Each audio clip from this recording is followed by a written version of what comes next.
Hey, I'm Dr. Fromm, and in my previous videos on figured bass and inversion numbers, we focused on how to identify and label inverted chords.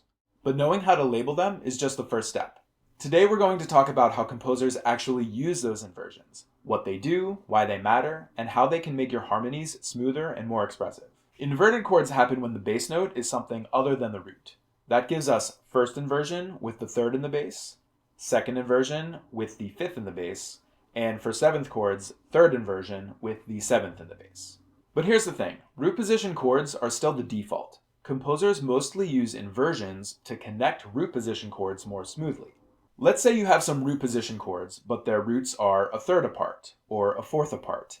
That makes the bass have to leap from root to root. Not terrible, but not smooth either.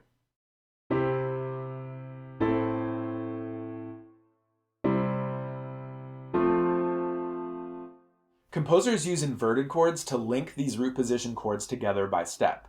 You can connect chords that are a third apart with one passing chord, or chords that are a fourth apart with two.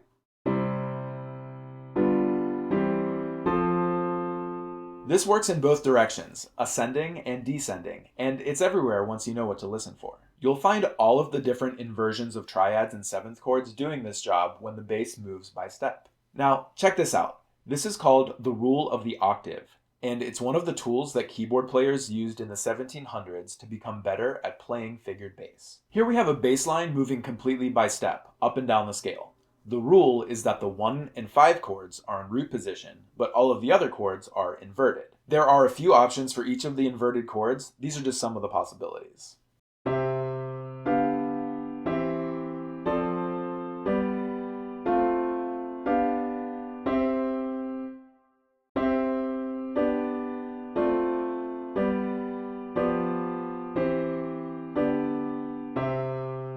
If you see a stepwise bass pattern in Baroque or classical music, chances are it's following this pattern and using very few root position chords other than 1 and 5.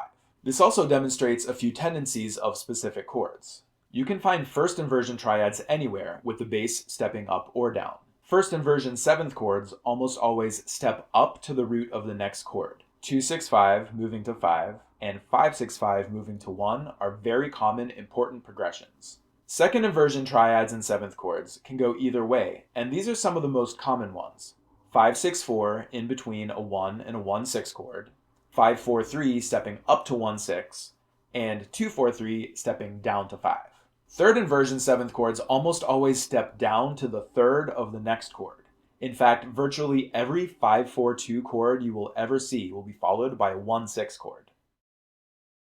Let's talk about second inversion triads for a minute, because they're a little bit different. You'll occasionally see them as passing chords, like this 5-6-4 chord in between two different 1 chords.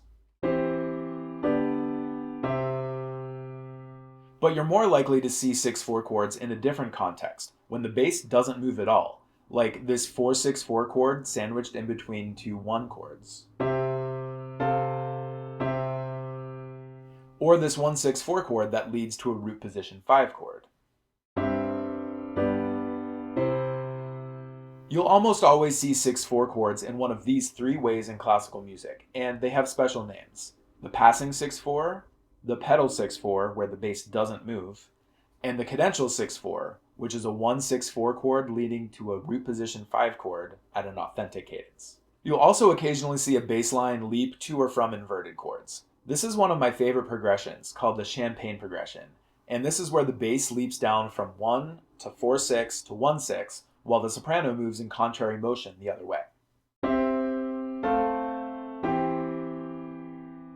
But most of the time, you'll see inverted chords specifically to make a smooth bass line, either by having the bass move by step or stay on the same note over 2 different chords.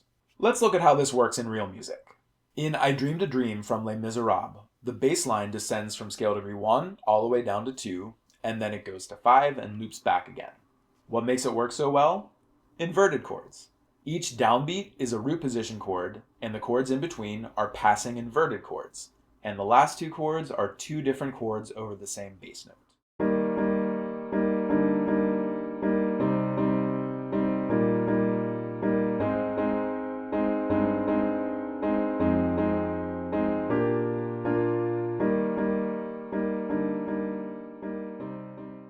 Now check out this excerpt from the last movement of Mozart's String Quartet in G major. This passage is wild. The cello line descends an octave and a half from scale degree 1 all the way down to 5. It's smooth, continuous, and totally satisfying because he harmonizes every one of those notes with a different chord.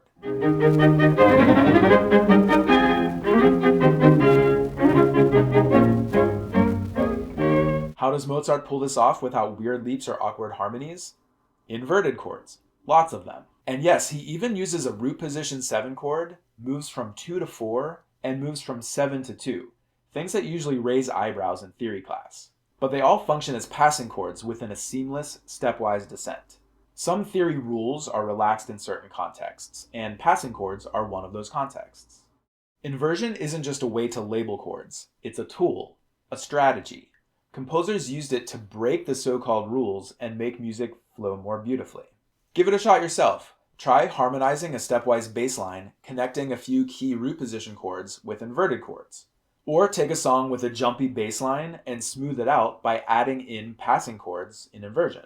Do you know any classical pieces or modern pop songs that have a particularly satisfying stepwise bass line? Is there one you'd like to see me break down in a music theory video? Let me know in the comments. And don't forget to like and subscribe and share with all your musician friends. See you next time.